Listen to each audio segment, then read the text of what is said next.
idea, I'm not gonna lie. But anyway, she does all this and her website starts taking off and it gets really popular. I mean, people all across the US are spending lots of money buying counterfeit coupons from her. Coupons for all kinds of shit like food, coffee, laundry soap, diapers, stuff like that. And several years pass and her scam is still going, and it's going well. And these counterfeit coupons start making their way into circulation, and businesses start losing money because of it. Not like small businesses, but like the big ones, like Procter & Gamble, Pepsi, Hershey, businesses like that. Because at the end of the day, she's mostly ripping off the massive corporations who issue out these coupons. And yeah, it's easy to think, oh, right, it's just a coupon scam. How much money could Robin, this mom from Arizona, possibly be making from this? She is making a metric fuckload of money from this.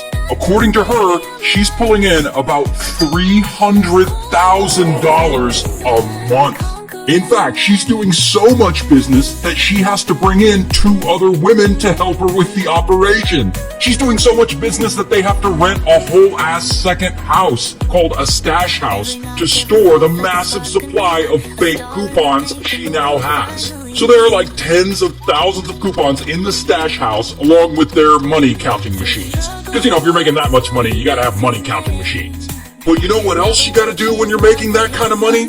You gotta spend it on a bunch of bullshit, which apparently Robin does. She goes out and she buys herself sports cars and a bunch of guns and a new RV and a boat. And to make sure that no one sees all her new stuff and gets suspicious, she hides all of it in an airplane hangar that she's renting. And so all of this is going really well for Robin. She's making money, she's living a baller life. It seems like she's never gonna get caught.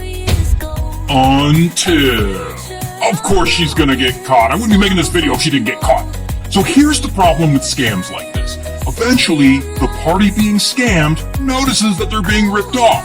And in this case, one of the huge corporations notices.